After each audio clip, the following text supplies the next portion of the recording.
ఓం గం గణపతయే నమః. ఓం జ్ఞానానందమయం దేవం నిర్మలస్ఫటికాకృతిం ఆధారం సర్వవిద్యానాం శ్రీ హయగ్రీవముపాస్మహే. శ్రీ లక్ష్మీ హయగ్రీవాయ నమః. ఓం నమో నారాయణాయ నమః. జ్ఞానసిద్ధిని వీక్షిస్తున్నటువంటి ప్రేక్షకులందరికీ కూడా ఆగస్టు 17వ తేదీ నుండి సెప్టెంబర్ 17వ తేదీ వరకు కూడా సింహరాశిలోకి సూర్యుని యొక్క సొంత క్షేత్రము మరియు మూల త్రికోణ రాశిలో ఆయన యొక్క గ్రహ సంచార ప్రభావము, అలాగే ఈ యొక్క బుధగ్రహము దాదాపుగా కర్కాటక రాశిలో ఆగస్టు 21 వరకు ఉండి సెప్టెంబర్ 7 వరకు కూడా సింహరాశిలో రవితో కలిసి బుధాదిత్య యోగాన్ని, అట్లాగే తన యొక్క స్వక్షేత్రము మూల త్రికోణము ఉచ్చస్థాన స్థితిగతుడైనటువంటి బుధుడు కన్యారాశిలో సెప్టెంబర్ 7 నుంచి సెప్టెంబర్ 17 వరకు కూడా ఈ సంచరించే సమయము.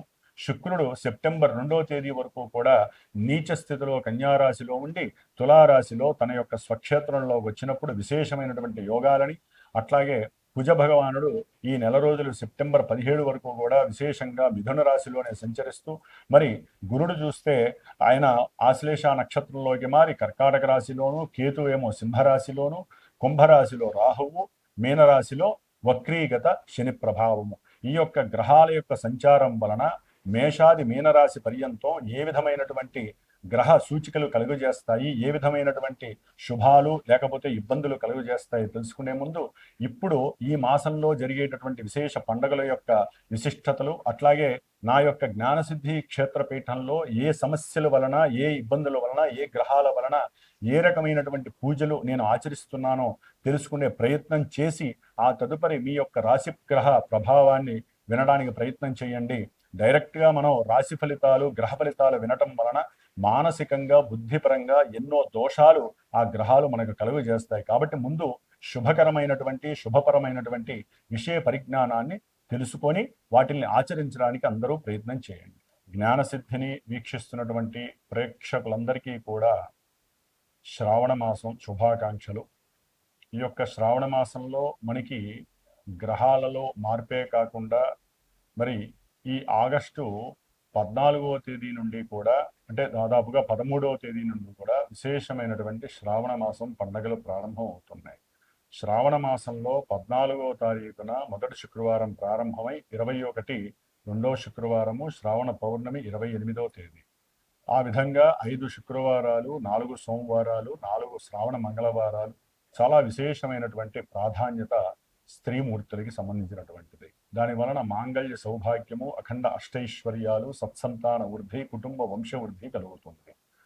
అట్లాగే మనకి 17వ తేదీన 17వ తేదీన నాగపంచమి, గరుడ పంచమి, అలాగే విశేషముగా సూర్యుడి యొక్క సంక్రమణం సింహరాశిలోకి జరగబోతోంది. అంటే తన ఇంట్లోకి తన యొక్క స్వక్షేత్రము మూల త్రికోణ రాశి అయినటువంటి సింహరాశిలోకి సూర్య భగవానుడు సాక్షాత్తు శ్రావణ మాసానికి ఆయనే అధిష్టాన దేవత. మరి ఆ మహానుభావుడు తన యొక్క సొంత ఇంట్లో వచ్చినప్పుడు అన్ని రాశుల వారికి, అన్ని నక్షత్రాల వారికి జరుగుతున్న దశ అంతర్దశలన్నీ కూడా అనుకూలించాలని ఆశిస్తూ, అట్లాగే శ్రావణ పౌర్ణమి విశేషముగా ఈ నెల ఆగస్టు 28వ తేదీన, మరి అదే రోజున స్వామివారు మనకి జ్ఞానాన్ని భిక్షగా అందించేటటువంటి హయగ్రీవుని యొక్క జయంతి అంటే ఉత్పత్తి. అట్లాగే గాయత్రి జయంతి, వేదాలకి మూలము ఆవిడే అన్నమాట. గాయత్రీదేవి యొక్క జన్మ దినోత్సవం, అట్లాగే రాఖీ పండగ, అట్లాగే ఆగస్టు 31వ తేదీన సంకష్టహర చతుర్థి. మనకున్నటువంటి ఎన్నో వ్యాపార నష్టాలు, ధన నష్టాలు, అట్లాగే బుద్ధిహీనత్వం కలిగినటువంటి మాట తీరులో తేడాలు, వీటి వలన ఎన్నో ఇబ్బందులు ఎదుర్కోవడానికి ఆ యొక్క గణపతి యొక్క అనుగ్రహము లభించేటటువంటి శ్రావణ మాసం. కాబట్టి శ్రావణ మాసంలో ఇన్ని విశేషమైనటువంటి పండగలతో పాటుగా అందరూ తెలుసుకోవాల్సిన విషయము శ్రద్ధగా వినండి. ఎందుకంటే మేషాది మీనరాశి పర్యంతం విషయ పరిజ్ఞానం ఒకటైతే గనక అసలు మనకి అంతరిక్షంలో ఏం జరుగుతుందో తెలియకుండా ఎంతసేపటికి భూలోకంలో మన రాశిది, మన నక్షత్రం ఇది, మనకి ఈ బాధలు జరుగుతున్నాయి అని కాకుండా ఏ గ్రహం వలన ఏ సమస్యలు కలుగుతాయి, వాటికి ఏదైనా పరిష్కారం ఆచరిస్తే శుభం జరుగుతుంది అని ముందుగా మనం అందరం కూడా ఆలోచించాల్సినటువంటి విషయం. ఈ యొక్క ఆగస్టు 2వ తేదీన కుజుడు వృషభ రాశిలోంచి మరి మిథున రాశిలోకి శత్రుక్షేత్రంలోకి ఆయన మారినటువంటి రోజు. ఆయన ఆగస్టు 12వ తేదీ అమావాస్య రోజున మరి పాప నక్షత్రమైనటువంటి రాహు నక్షత్రం ఆరుద్ర నక్షత్రంలోకి ప్రవేశిస్తాడు. అట్లాగే రాహుగ్రహము ఆగస్టు 2వ తేదీన అదే కుంభరాశిలో ఉంటూ తన యొక్క సొంత నక్షత్రమైనటువంటి శతభిష నక్షత్రంలోంచి ధనిష్ట నక్షత్రం పాప నక్షత్రము శత్రు నక్షత్రమైనటువంటి కుజ నక్షత్రంలోకి మార్పు జరిగింది. అంటే ఇక్కడ మిథున రాశిలో ఉన్నటువంటి కుజుడు అట్లాగే కుంభరాశిలో శని యొక్క క్షేత్రంలో ఉన్నటువంటి ఈ యొక్క రాహువు ఇరువురు కూడా ఒకరి నక్షత్రం నుంచి ఒకరు మారటం, అంటే ఒకరి నక్షత్రంలోకి ఒకరు మార్పు జరగటం మన జ్యోతిష్య శాస్త్రంలో అది రెండు పాపగ్రహాలు నక్షత్ర మార్పు జరగటం అత్యంత శోచనీయమైనటువంటి విషయం. ప్రమాదకరమైనటువంటి ఇబ్బందులు కూడా కొన్ని రాశుల వారికి కొన్ని నక్షత్రాల వారికి కలుగుతాయి. ముఖ్యంగా మేషరాశి, వృశ్చిక రాశి, మకర రాశి, కుంభరాశి, అలాగే మనకి మృగశిర నక్షత్రము, చిత్తా నక్షత్రము, ధనిష్ట నక్షత్రము, ముఖ్యంగా రాహు నక్షత్రాలైనటువంటి ఆరుద్ర నక్షత్రము, స్వాతి నక్షత్రము, అలాగే మనకి శతభిష నక్షత్రం. ఈ రాశుల వారికి ఈ యొక్క నక్షత్రాల వారు కలిగినటువంటి వాళ్ళు ఈ రాశుల వారు ముఖ్యంగా కుజ మహర్దశలు, శని మహర్దశలు, రాహు మహర్దశలు, అంతర్దశలు జరిగేటటువంటి వారు. గోచారంలో ఎవరైతే తీవ్రంగా కొంతమంది స్త్రీలు గర్భ విచ్ఛిన్న దోషాలు కలిగి చాలా ఇబ్బందులు పడుతూ ఉంటారు. అసలు గర్భస్థిత దోషంతో ఇబ్బందులు పడుతూ అండోత్పత్తి లేక ఎన్నో ఇబ్బందులు పడుతున్నటువంటి వాళ్ళకి ఈ కుజరాహువులే జన్మజాతకాలలో కారణంగా కల్పిస్తూ ఉంటారు. ఆలస్యానికి శనికారకుడైతే గర్భ విచ్ఛిన్నాన్ని కలుగజేసేటటువంటి వాళ్ళు ఈ కుజరాహువులు. దీన్నే మనము జ్యోతిష్య శాస్త్రంలో జన్మ లగ్నాతో కానీ చంద్ర లగ్నాతో కానీ పంచమ స్థానంలో రాహు కానీ కుజుడు కానీ కేతువు కానీ ఉన్నట్లయితే విపరీతమైనటువంటి గర్భస్థిత విచ్ఛిన్న దోషాలు కలుగజేస్తూ ఉంటారు. అలాగే ప్రజెంట్ శుక్రుడు కూడా కన్యారాశిలో నీచ స్థితిలో ఉండటం వలన మరి కొంతమంది పురుషులకి వీర్యోత్పత్తి విషయంలో ఎన్నో ఇబ్బందులు కలుగుతూ ఉంటాయి. అట్లాగే వీర్య కణాలు ఎన్నో బలహీనపడేటటువంటి రోజులు శుక్రుడు బలహీనంగా ఉన్నప్పుడు. కాబట్టి ఈ విధంగా అంతరిక్షంలో ఉన్నటువంటి గ్రహాల వలన ముఖ్యంగా కుజరాహువుల యొక్క నక్షత్ర మార్పు వలన భూ సమస్యలు, గృహపరమైనటువంటి కట్టడాల విషయాలలో సమస్యలు, ప్రమాదాలు, అట్లాగే గొడవలు, కొట్లాటలు, మోసాలు, తీవ్రమైనటువంటి భార్యాభర్తల మధ్య విపరీతమైనటువంటి గొడవలు, ఇల్లీగల్ సమస్యలు, వీటి వలన కోర్టు సమస్యలు, ఇట్లా చెప్పుకుంటూ పోతే విపరీతమైనటువంటి ఎన్నో అగాధాలు, సమస్యలు, వివాహం కానటువంటి వాళ్ళకి కుజదోషం అనేటటువంటిది కొన్ని రాశుల వారికి వర్తిస్తూ ఉంటుంది. అవన్నీ కూడా మనం ముందుగా చెప్పుకుందాం. ముఖ్యంగా కుజదోషం వలన వివాహము ఆటంకం జరగటం, వివాహ అయిన తర్వాత గొడవలతో కూడి విడిపోవటము, రాహుతో గనక జన్మజాతకాలలో ఎవరికైనా కుజరాహుల యొక్క సంయోగం అంటే వాళ్ళిద్దరు గనక కలిసి ఉన్నా ఇలాగే గనక జన్మజాతకాలలో కుజుల్లో రాహు కానీ రాహులో కుజుడు కానీ జరుగుతున్న ఈ విధమైనటువంటి నక్షత్రాల వారికి తప్పనిసరిగా మనం ఇందాక చెప్పుకున్నటువంటి దోషాలన్నీ కూడా వర్తిస్తూ ఉంటాయి. అందరికీ వర్తించవండి. ఎందుకంటే కొంతమందికి జన్మజాతకాలలో విశేషమైన గురు మహర్దశలు, చంద్ర మహర్దశలు జరగడానికి అవకాశం ఉంటుంది. కానీ జన్మ రాశి నుంచి ఈ గ్రహాలు ఎక్కడెక్కడ ఉన్నాయో ఆ యొక్క రాశుల వారికి విపరీతమైనటువంటి నష్టాలు. ముఖ్యంగా ఉదాహరణకి కొన్ని రాశులు చెప్తాను. వృషభ రాశి వారికి మాట నష్టము, ధన నష్టము, వ్యాపారంలో ఇబ్బందులు, ఉద్యోగపరమైనటువంటి సమస్యలు. అట్లాగే మిథున రాశి వారికి ఏది అనుకున్నా సరే అన్నీ కూడా ఎదురు దెబ్బలు తగిలి భార్యాభర్తల మధ్య సమస్యలు, విపరీతమైనటువంటి కోపము, ఆవేశము, బంధువులతో విరోధత్వము. కర్కాటక రాశి వారికి చూస్తే కుజుడు వలన రాహు వలన కూడా విపరీతమైనటువంటి శత్రుబాధలు, రోగ బాధలు, ఏదైనా భూ సమస్యలకి సంబంధించినటువంటి వ్యవహారాలు, ఆత్మహత్య ప్రయత్నాలు చేసుకోవటం, వ్యాపారంలో విపరీతమైనటువంటి పెట్టుబడులు, నష్టాలు. అట్లాగే కన్యా రాశి వారికి ఉద్యోగపరమైనటువంటి ఆటంకాలు, ఇబ్బందులు. తులారాశి వారికి ప్రయాణానికి సంబంధించినటువంటి, ప్రేమకి సంబంధించినటువంటి, వివాహానికి సంబంధించినటువంటి, సంతానానికి సంబంధించినటువంటి ఇబ్బందులు కలిగే అవకాశం ఉంటుంది. వృశ్చిక రాశి వారికి భూపరమైన అట్లాగే గృహపరమైనటువంటి, వాహనపరమైనటువంటి ఎన్నో సమస్యలు ఎదుర్కొనేటటువంటి పరిస్థితులు.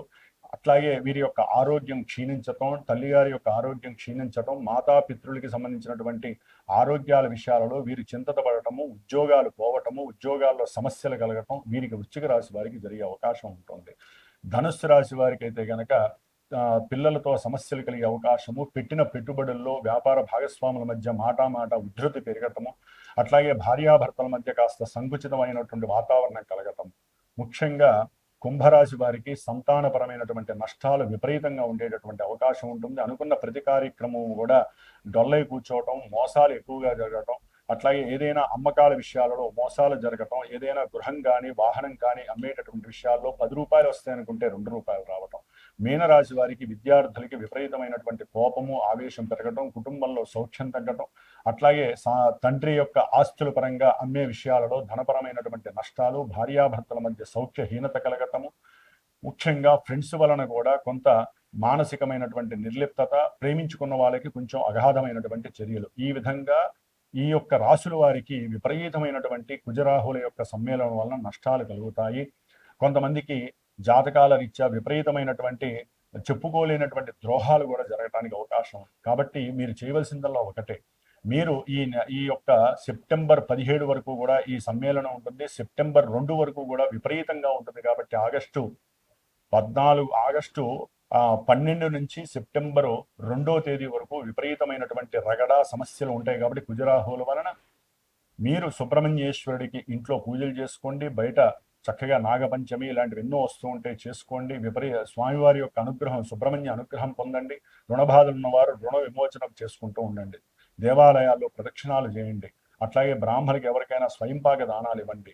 ఇవన్నీ కుదరట్లేదు, విదేశాలలో ఉన్నాం, లేదా మాకు సమయం సరిపోవట్లేదండి, లేకపోతే మంత్రబలం చాలా గొప్పది అనుకుంటే మా యొక్క శ్రీమాత జ్యోతిషాలయ పీఠంలో విశేషంగా ఈ సమస్యలు ఎవరైనా సరే అనుభవిస్తున్న వాళ్ళకి నేను ప్రత్యేకించి నిత్యము కూడా గోత్రనామాదులు తెలియజేసి కుజరాహుల యొక్క దోష పరిహారార్థమై, అట్లాగే దంపతుల యొక్క అనుకూలత కోసమై, సత్సంతాన యోగ్యత కోసము, విశేషంగా భూమి, గృహము వీటికి సంబంధించినటువంటి దోష పరిహారార్థమై నేను ప్రత్యేకించి ఆగస్టు 15వ తేదీ నుండి కూడా శని భగవంతుడికి అట్లాగే కుజరాహులకి సంబంధించినటువంటి శుక్రుడికి సంబంధించినటువంటి దోష పరిహారార్థమై సుబ్రహ్మణ్యేశ్వర స్వామి యొక్క ప్రీతికరమైనటువంటి సర్పసూక్త జపాన్ని, శనికి సంబంధించినటువంటి విశేషమైన శని జపాన్ని, మంజుసూక్త జపాన్ని, అట్లాగే రాహు వల్ల కలిగేటటువంటి సమస్యలు, భయము, భ్రాంతులకి సంబంధించి దుర్గా సూక్త జపాన్ని ఆచరిస్తూ దాదాపుగా సెప్టెంబర్ 4వ తేదీ వరకు కూడా ఇది జరిగే అవకాశం ఉంటుంది. తరువాత కుక్కే సుబ్రహ్మణ్యేశ్వర స్వామి దగ్గరికి వెళ్ళి ఈ 18 రోజులు ఎవరి పేరు మీద అయితే గనక స్వామివారు అంటే చిన్న సుబ్రహ్మణ్యేశ్వర స్వామి వారి యొక్క పంచలోహ విగ్రహాన్ని ఆయనకి అభిషేకం చేసి ఆరాధన చేసి దారాదత్తం చేస్తామో ఆ యొక్క రక్షని స్వామివారి దగ్గర పూజ చేసి కుక్కే సుబ్రహ్మణ్యేశ్వర స్వామి దగ్గర ఎవరైతే గోత్రనామాదులు నాకు ఇచ్చి నేను 18 రోజులు వారి యొక్క శ్రేయస్సు కోసము, సంతానం కోసము, గృహయోగ్యం కోసము ఏవైతే కోర్టు సమస్యల వలన ఇబ్బందులు పడుతున్నారో అవన్నీ నిర్వీర్యం కావడానికి, మీకు స్వలాభం కలగడానికి, ఆరోగ్యవంతులే ఉండటానికి నేను చేసే ఈ ప్రయత్నంలో ఎవరైతే సహకరిస్తారో వారికి ప్రత్యేకించి హోమం చేసి ఆ హోమ ద్రవ్యాన్ని పంపిస్తాను. ప్రతిదీ కూడా మీ అందరికీ అప్డేట్ ఉంటూ ఉంటుంది నేను చేసే ప్రతి పూజ కూడా. కాబట్టి ఎవరైనా పాల్గొనదలిచిన వాళ్ళు ఉంటే ఈ నెల రోజులు విశేషంగా మీ ఇళ్లలో మీరు వ్రతాలు, నోములు చేసుకుంటూ పూజలు చేసుకుంటూ, కుదరనిటువంటి వాళ్ళు జాతకంలో సమస్యలు బాగా ఎక్కువయ్యి మంత్రబలాన్ని, అట్లాగే యంత్రబలాన్ని, తంత్రబలాన్ని కావలసిన వాళ్ళు, అట్లాగే హోమం చేసుకోవాలంటే విశేషమైనటువంటి ఖర్చు అవుతుంది. అదే మన పీఠం తరపున, జ్ఞానసిద్ధి క్షేత్రపీఠం తరపున నేను అందరికీ అందుబాటులో ఉండాలి అనే ఉద్దేశంతో నా యొక్క స్వయం ప్రతిభతో, స్వయం శక్తితో నేను ఆచరిస్తూ నలుగురు బ్రాహ్మణ చేత ఆచరింపజేస్తూ ఈ యొక్క కార్యక్రమం ద్వారా మీ అందరికీ ఎవరైతే చేయించుకుంటారో వారందరికీ స్వలాభం కలిగేటట్టుగా చేస్తాం. మరి ఈ యొక్క ఆగస్టు 17వ తేదీన సూర్యుడు సింహరాశిలో సంక్రమణం చేసి సెప్టెంబర్ 17వ తేదీ వరకు కూడా ఆ మహానుభావుడు సింహరాశిలో ఉండటం వలన మేషాది మీనరాశి పర్యంతం ఎవరికి ఎటువంటి శుభాలు కలుగుతాయి, ఎవరు ఏ విధంగా జాగ్రత్త పడాలో తెలుసుకుందాం. ఓం నమో నారాయణాయ. వృషభ రాశి వారికి ఆగస్టు 17 నుంచి సెప్టెంబర్ 17 వరకు కూడా సూర్యుడి యొక్క చతుర్థ స్థాన ప్రభావం వలన, చతుర్థ స్థానంలో ఆల్రెడీ కేతు ఉన్నాడు. అట్లాగే ఆగస్టు 21 నుంచి సెప్టెంబర్ 7 వరకు బుధుడు కూడా ప్రవేశిస్తున్నాడు. కాబట్టి విద్యార్థులు కనుక సరైన ఏకాగ్రత కేంద్రీకృతం చేసి నేను అనుకున్నది ఏదైనా సాధిస్తాను అని వాళ్ళ మీద వాళ్ళు అధికారయుక్తంగా ప్రవర్తన నియమావళిని కనుక ప్లాన్ చేసుకున్నట్లయితే సరైనటువంటి విద్యాభ్యాసంలో మీరు ముందుకు వెళ్ళటానికి అవకాశాలు ఉన్నాయి. ఎందుకంటే స్వక్షేత్రంలో మూల త్రికోణంలో ఏ సూర్యుడైతే గ్రహాలను నడిపిస్తున్నాడో, ఏ సూర్యుడైతే మన యొక్క జీవాన్ని కాపాడుతున్నాడో, జీవ ఆత్మకారకుడు ఆయన చాలా బలంగా ఉన్నాడు. అది కూడా బుద్ధికారకుడు, జ్ఞానాన్ని, అట్లాగే అఖండమైనటువంటి వాక్ ప్రతిభాశీలిత్వాన్ని, అట్లాగే తెలివితేటల్ని ఎక్కువగా రన్నింగ్ చేసేటటువంటి బుధగ్రహంతో కలిసి ఉండటం. కేతువు దైవధ్యానము, ఏదో ఒక గణపతి ఆరాధన చేయండి, లేదా ఓం నమో నారాయణాయ ధ్యానాన్ని ఆచరిస్తే కనుక విద్యార్థులకి చాలా విశేషమైనటువంటి యోగం కలిగే సమయము. కాకపోతే సరైన ఏకాగ్రత పెట్టకపోయినా, జన్మజాతకాలలో సరైనటువంటి దశలు అంతర్దశలు జరగకపోయినా, విద్యాభ్యాసంలో ఆటంకాలు కలుగుతాయి, సరైనటువంటి ప్రతిభాశీలత్వాన్ని కనబరచలేరు. అట్లాగే విదేశీయాగా ఉన్నా కూడా అవి కూడా ఈ చదువు ద్వారా ఆటంకం కలిగే అవకాశం ఉంటుంది. అట్లాగే తల్లి యొక్క ఆరోగ్యం పట్ల వృషభ రాశి వారు కొంత జాగ్రత్త పడటం చాలా మంచిది. ఆవిడికి ఏ సమయంలో ఏం కావాలో అందించడానికి ప్రయత్నం చేయండి. అట్లాగే ధనాధిపతి అయినటువంటి బుధుడు రవితో కలిసి ఉండటం ద్వారా ఎవరైనా సరే గృహం ఉంటే ఆ గృహం ద్వారా ఆగిపోయినటువంటి ధనము విపరీతంగా కలిసి రావటము, ఏదైనా భూములు ఉంటే ఆ భూములకి సంబంధించినటువంటి వ్యవహారాలలో చక్కగా విశేషంగా వీరికి ఆ ధనము కలిసి రావటం, కోర్టుకు సంబంధించి ఏదైనా గృహపరమైనటువంటి ఇష్యూస్లో మేనరిక బంధుత్వాల ద్వారా కానీ, తెలిసిన వాళ్ళ ద్వారా కానీ, ఉద్యోగ వ్యవస్థల ద్వారా కానీ ఏదైనా సరే ఆగిపోయినటువంటి ధనము కానీ, లేకపోతే భూ వ్యవస్థకి సంబంధించిన విషయాలలో వీరికి తీవ్రమైనటువంటి ధనము లభించే అవకాశం ఆకస్మికంగా జరగడానికి అవకాశం ఉంటుంది. కొంతమందికి అయితే కనుక స్త్రీలకి గర్భవిచ్చిన దోషాలు జరగడానికి అవకాశం ఉంటుంది. 4వ స్థానంలో పాపగ్రహమైనటువంటి రవి, కేతు ఉండటం మంచిది కాదు. బుధుడు 4లో ఉన్నప్పటికీ కూడా వారికి కోరిక ఉంటుంది, కుటుంబ సహకారం ఉన్నప్పటికీ కూడా రవి యొక్క కిరణాల ప్రభావం వలన, కేతువు యొక్క యుతి వలన వీరు ఇబ్బందులు పడే అవకాశం ఉంటుంది. కాబట్టి వృషభ రాశి వారు గణపతి స్తుతి ఆరాధన, అట్లాగే సుబ్రహ్మణ్య ఆరాధన విశేషంగా చేసుకోండి. సంతానంతో హ్యాపీగా ఉంటారు. సంతానపరమైనటువంటి విద్యాభ్యాస విషయంలో మీకు సమస్యలు ఉండవు. ముఖ్యంగా కుజగ్రహము 2వ స్థానంలో ఉండటం ద్వారా వీరికి మాట దోషము ఎక్కువగా ఉంటుంది. ఎవరితో అయినా బంధువులతో కానీ, కుటుంబంతో కానీ, వ్యాపార వ్యవస్థలతో కానీ, భార్యాభర్తల మధ్య కానివ్వండి, ఎవరైనా సరే, భార్య అయితే భర్తతో, భర్త అయితే భార్యతో కొంచెం ఆచితూచి మాట్లాడండి. ఎందుకంటే ఈ యొక్క కుజుడు సప్తమ వ్యయాధిపతియే భాగస్వామ్య వ్యాపారంలో ధనాన్ని ఇస్తూనే లేనిపోని చురకలతో కూడినటువంటి మాటల ద్వారా ఒకరికొకరు మాటలు అనుకొని ఆ యొక్క భాగస్వామ్యాన్ని రద్దు చేసుకునే పరిస్థితి కలుగుతుంది. అప్పులు పెట్టేటటువంటి వాళ్ళు కొంచెం జాగ్రత్తగా ఆలోచించి పెట్టండి.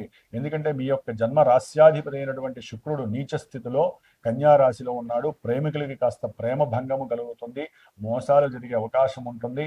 అట్లాగే ఎవరైతే కోర్టు వ్యవస్థల నుంచి భార్యాభర్తలు కాస్త రిలీఫ్ అవుదామో, విడాకులు అయిపోతున్నాయి అనుకునే టైంలో అవి మళ్ళీ పోస్ట్ పోన్లు పడే అవకాశం. ఎందుకంటే లాభంలో శని వక్రించాడు కాబట్టి వృషభ రాశి వారికి జూలై 27 వరకు ఒకలా ఉంది, అయిపోతుంది అనుకుంటే ఈ జూలై 28 నుంచి కూడా మరి శుక్రుడు కూడా ఇప్పుడు నీచ స్థితిలో ఉండటం వలన వీరికి భార్యాభర్తలకు సంబంధించిన విడాకుల విషయంలో మంచి జరగాల్సి పోయి మళ్ళీ పోస్ట్ పోన్ అవుతుంది శని శుక్రుని చూడటం ద్వారా. అట్లాగే కుజుడు కూడా 12వ స్థానాధిపతి శుక్రుని చూడటం ద్వారా కంపల్సరీ పోస్ట్ పోన్ అయిపోయి మానసికంగా నిర్వేదం పొందే అవకాశం ఉంటుంది.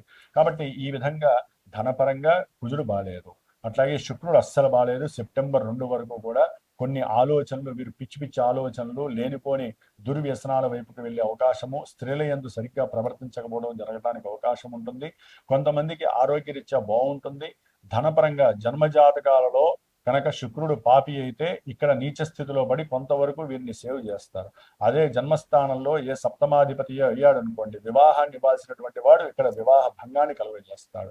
అట్లాగే గృహయోగాలు, వాహన యోగాలు, సౌఖ్యాలు, భోజన సౌఖ్యాదులు, పశు సంపద ఇవన్నీ కూడా శుక్రుడి చేతిలో ఉంటుంది. ఇవన్నీ పోగొట్టుకునేటటువంటి పరిస్థితులు కూడా ఉంటాయి. సెప్టెంబర్ 2 వరకు జాగ్రత్త పడండి. తర్వాత శుక్రుడి యొక్క బలం అచంచలంగా ఉంటుంది. ఎవరైతే గనక ఉద్యోగంలో చేరాలనుకుంటారో తర్వాత చేరండి, చాలా చక్కటి అనుకూలము. కొంతమందికి ఉద్యోగ సంబంధిత ప్రమోషన్స్ విషయంలో కూడా ఇబ్బందులు కలిగజేసే గ్రహాలలో శని రాహువులు తార్కాణంగా ఉన్నారు.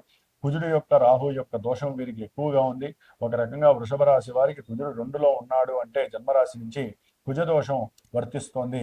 జాతకంలో గనక ఇదే కుజదోషం ఉన్నట్లయితే, రాహుదోషం ఉన్నట్లయితే వీరికి కుటుంబంలో వివాదాలు తప్పవు, మాట వలన కమ్యూనికేషన్స్ దెబ్బతింటాయి, ఆర్థికంగా వ్యాపారపరంగా నష్టపోయే అవకాశాలు ఉంటాయి. కాబట్టి వృషభ రాశి వారు సాధ్యంత వరకు శ్రీ సూక్త జప పారాయణ చేయించండి, లేకపోతే చండీ హోమాదులు చేయించండి. అట్లాగే మీరు కనకదార స్తోత్రాన్ని చదవండి, లక్ష్మీదేవికి ఎక్కువ ఆరాధన చేయండి. ఇందాక చెప్పినట్లుగా గణపతి ఆరాధన చేయండి, సంకటహర చతుర్థికి గణపతి హోమాలు చేయించుకోండి. ఈ విధంగా దైవాన్ని మనం నమ్ముకొని ముందుకు వెళితే మనకున్న గ్రహస్థితులు బాగాలేకపోయినా అవి మనల్ని రక్షింపబడతాయని విశ్వసించండి. ఓం నమ శివాయ.